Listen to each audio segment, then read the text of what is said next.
Hello dear student, welcome. तो 20 mark का salary भी आता है एग्ज़ाम में, तो तुम्हारे लिए बोर्ड का सम फिर से सॉल्व करते था। ठीक है, लेटेस्ट पेपर का सम था, किए नहीं रहेगा तो कर लेता हूँ और होप सो तुम्हारा पेपर अच्छा जा रहा है, राइट। तो सैलरी कैसे पहचानने का डियर स्टूडेंट, इधर सैलरी लिख के आएगा। क्या लिख के आएगा? सैलरी। तो इतना पार्ट सैलरी दिया है, फिर अदर इन्फॉर्मेशन दिया, मतलब अदर सोर्स रहेगा, और जो पेड बोला रहेगा, इन्वेस्टेड बोला रहेगा, डिडक्शन में आएगा ना यार। तो ये सम तुम्हारे लिए 10 मिनट के अंदर ट्राई करता हूँ। एग्जाम में तुमको आधे घंटे में करने का, 20 मार्क का सम है। ठीक है, टाइम वेस्ट किए बिना स्टार्ट करते। तो मान लो तुम लोग एग्जाम में कॉलर बना के रखे, अंदर वाला नहीं लिखे। इनकम फ्रॉम सैलरी, क्या ये इनकम फ्रॉम सैलरी, फिर income from other source, gross total income, deduction, net taxable income. और सैलरी में सबसे पहले क्या करने का, सैलरी लिखने का, 8 लाइन छोड़ देने का, डाल देने का डिडक्शन। क्या डाल देने का? स्टैंडर्ड डिडक्शन पहले ही लिख देने का, 50,000। कितना लिख देने का? 50,000 इधर पहले ही लिख देने का। और ढूंढने का प्रोफेशनल टैक्स है क्या इधर? हाँ है। कितना है? 2,500। कितना है? वो भी डिडक्शन में है। किधर रहेगा? वो भी डिडक्शन। डिडक्शन मतलब ब्रैकेट बना देने का। क्या बनाने का? ब्रैकेट। अब ये जब टोटल सैलरी रहेगा, माइनस करके अमाउंट बाहर डाल देंगे ना यार, टेंशन ही खत्म। कॉलम का मार्क कुछ तो मार्क्स मिलेगा तुमको। अभी पूरा लेना तो अच्छे से ध्यान देते हैं। आ जाओ।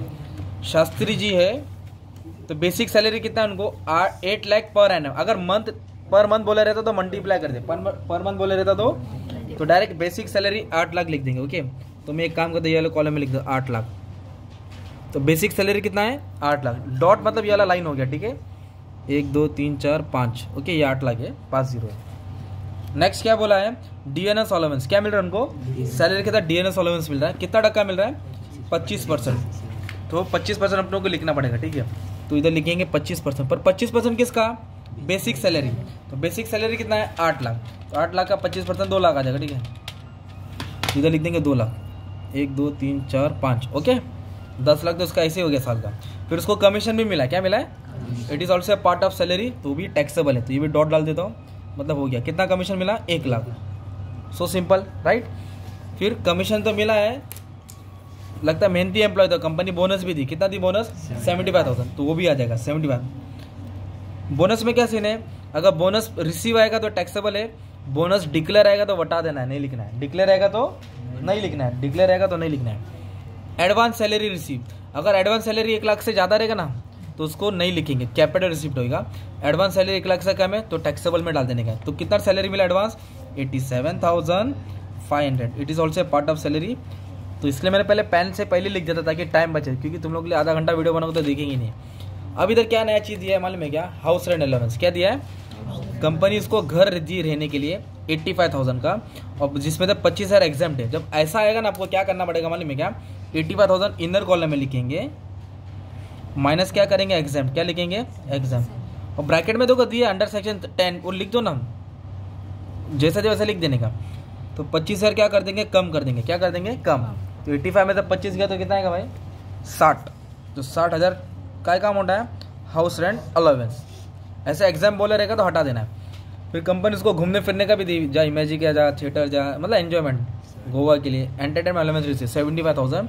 तो ये गवर्नमेंट एम्प्लॉय नहीं है। ठीक है, गवर्नमेंट एम्प्लॉय रहेगा तो उसका अलग सीन है, उसको बाद में देखेंगे। ठीक है, वो डिडक्शन में आएगा। मेडिकल अलाउंस दी, कितना दी? 44,000। वो भी टैक्सेबल, वो भी क्या है? टैक्सेबल है। तो ये पूरा सैलरी हो गया, राइट। अब इधर एक वर्ड दिया है प्रोफेशनल टैक्स डिडक्टेड, तो ये डिडक्शन में डाला ना हमने इधर, राइट। और स्टैंडर्ड डिडक्शन कितना आता है? 50,000। कितना आएगा? 50। तो अभी हमें क्या करना पड़ेगा? सबको ऐड करके यहाँ लिखना पड़ेगा, तो अपने को ग्रॉस सैलरी मिलेगा। तो 8 और 2 10, 10 और 1 11। तो 11,75,000 तो पहले डाल देता हूँ, ये चारों को ऐड करके। फिर 11,75,000 प्लस 87,500। फिर 60,000 हाउस अलाउंस का था, फिर 75,000 एंटरटेनमेंट अलाउंस का था, 45,000 मेडिकल का था, इंश्योरेंस। तो 14,41,500।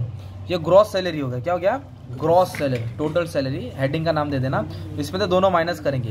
तो अंडर सेक्शन 16 में डिडक्शन कितना है? पहले 50,000 माइनस करेंगे और बाद में 2,500 माइनस करेंगे। कितना माइनस करेंगे? 2,500। तो जो अमाउंट है ना 13,89,000, यह आया इनकम फ्रॉम सैलरी। क्या आया? इतना सा सम 8 मार्क के लिए आता है। ठीक है, इतना सा। पर 15 मार्क का 20 मार्क के लिए तो सम पूरा फुल लेंथ रहेगा। ठीक है, तो इनकम फ्रॉम सैलरी हो गया, हमने यहाँ तक सॉल्व किया, राइट। अदर इन्फॉर्मेशन मतलब उसको और भी जगह से पैसा आ रहा है, राइट। स्मार्ट पर्सन है, लॉटरी भी खेला, इंटरेस्ट भी आया, LIC का मैच्योरिटी भी मिला, इनकम टैक्स पे इंटरेस्ट का रिफंड भी हुआ, भाई से गिफ्ट भी लिया, डिविडेंड भी आया। तो ये आया था इधर तक मैंने लाइन मार दिया, ये 6 है ना, 6 अदर सोर्स है। तो ऐसा पहले नाम लिख लेने का, अमाउंट बाद में गया, अमाउंट बाद में लिखो, पहले नाम लिख लिया, राइट। तो लॉटरी से जो भी प्राइस से या केबीसी से जो भी जीतेगा, है ना, जो भी रम्मी से गेम से, वो सब टैक्सेबल होता है। क्या होता है वो? तो टैक्सेबल मतलब अमाउंट लिखने का 55,000, सिंपल। इंटरेस्ट ऑन डिपॉजिट वो भी टैक्सेबल है, इंटरेस्ट ऑन डिपॉजिट वो भी टैक्सेबल, कितना है? 66,000। तो इंटरेस्ट ऑन डिपॉजिट वो भी टैक्सेबल है, सिंपल। उसके बाद क्या बोला है? रिसीव मतलब आया, काय का पैसा है? लाइफ इंश्योरेंस, मतलब जो पॉलिसी थी उसकी पॉलिसी पूरी मैच्योर हो गई, तो मैच्योरिटी का जो पैसा मिला, तो लाइफ LIC का जो भी मैच्योरिटी वो एग्जाम्प्ट है, क्या वो? उस पर टैक्स नहीं आएगा। तो इधर लिख के मैंने डैश मार दिया, याद कर लो, मैच्योरिटी का LIC का पैसा टैक्सेबल नहीं है, एग्जाम्प्ट। देखो इनकम टैक्स रिफंड पे इंटरेस्ट है, वो भी एग्जाम्प्ट है, क्या वो भी? मतलब जो इनकम टैक्स रिफंड मतलब गवर्नमेंट ने रिटर्न किया ना, तो उस पर टैक्स नहीं लगेगा, तो इनकम टैक्स रिफंड भी एग्जाम्प्ट है। तो एग्जाम मतलब उसको डैश मार दिया, ठीक है, याद करना पड़ेगा। गिफ्ट आया भाई से, अगर 1 लाख से ज़्यादा गिफ्ट आता तो टैक्सेबल होता, 1 लाख से ज़्यादा तो दोस्त का 50,000 लिमिट है, भाई बहन ब्लड रिलेशन 1 लाख से ज़्यादा, तो ये भी माफ़ है, ये भी क्या है? एग्जाम्प्ट है, मतलब इस पर टैक्स नहीं आएगा। नाम लिखने का, अमाउंट नहीं लिखने का। डिविडेंड है म्यूचुअल फंड से, क्या है? म्यूचुअल फंड से डिविडेंड, तो डिविडेंड टैक्सेबल है, तो इधर लिख दिया टैक्सेबल 22,000। तो 3 ही टैक्सेबल अमाउंट मिला ना यार। तो नाम पूरा लिखने का, जो टैक्सेबल है अमाउंट लिखा, जो टैक्सेबल है अमाउंट नहीं लिखा, राइट। अभी तीनों को ऐड करके अमाउंट किधर डाल देंगे? बाहर डाल देंगे। तो 55,000 आया, 66 से सब 11 का टेबल है, देखो इधर 143। ये 143 क्या हो गया आपका? मालूम है? Other source. क्या हो गया? Other source. अभी इन दोनों को ऐड कर लेंगे ना, तो आपको क्या मिलेगा मालूम है? Gross total income. क्या मिलेगा? ग्रॉस। इन दोनों को ऐड करना पड़ेगा, प्लस 13,89,000, तो 15,32,000 उसका टोटल इनकम हो गया। उसका क्या हो गया? Total income. अभी डिडक्शन आएगा, राइट। तो डिडक्शन कैसे दिया है? लास्ट में दिया है। क्या दिया है? ही पेड। कहाँ पेड किया उसने? LIC फंड में। कहाँ पेड किया? LIC fund. ला भाई जरा। तो जो भी LIC फंड है ना, वो सेक्शन 80C में आएगा। किस में आएगा? 80C में डिडक्शन में आएगा, 80C में आएगा, राइट।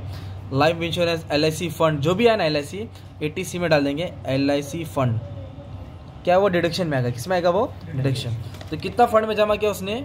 17,500, इसलिए 17,500 डाल देंगे। इधर क्या बोला है? Expense incurred on maintenance of handicap dependent son, मतलब बेटा उनका डिसेबल, सीवियर बोला। क्या वर्ड बोला है? सीवियर। इधर लिखेंगे हैंडीकैप। जब कोई उसके बोलते हैं ना रिलेशन वाला हैंडीकैप रहेगा तो 80DD आएगा। क्या आएगा? 80DD। और कितना % हैंडीकैप है वो? 90%। सीवियर भी बोला है, मतलब 1,25,000। कितना आएगा? भले इधर 1 लाख रहने दो, 1 लाख नहीं लेंगे, परसेंटेज के हिसाब से कितना आएगा? 1,25,000 डिडक्शन में आएगा, 1,25,000, ठीक है। तो इसको क्या कर देंगे? अभी हम लोग ऐड कर देंगे। किसको? 1,25,000 को ऐड करेंगे, 17,500 को ऐड करेंगे, तो आया 142,500। 142 डिडक्शन मतलब क्या करेंगे? कम। इसमें से क्या कर देंगे? माइनस कर देंगे। तो जो भी आंसर आया लिख देना, ठीक है। 15,32,000 ये तुम्हारा नेट टैक्सेबल इनकम होगा। टीचर से मैच होता पूरा मार्क्स मिलेगा, न तो 15 मार्क का आया, 20 मार्क का आया, तो अच्छा खासा मार्क्स मिल जाएगा तुमको, ठीक है। तो ये तुम्हारा सम था सैलरी का, राइट। तो बोला था ना 10 मिनट के अंदर करा दूंगा, तो लिखा था मैंने 2 मिनट उसका टाइम ले लो लिखने का, मतलब 10-12 मिनट में सम सॉल्व हो रहा है, ठीक है। तो ये क्वेश्चन था, स्क्रीनशॉट ले लो। ये हाउस प्रॉपर्टी का सम, ये भी बोर्ड का सम सॉल्व कर दिया, तुमको प्लेलिस्ट में आगे पीछे मिल जाएगा, ठीक है। All the best.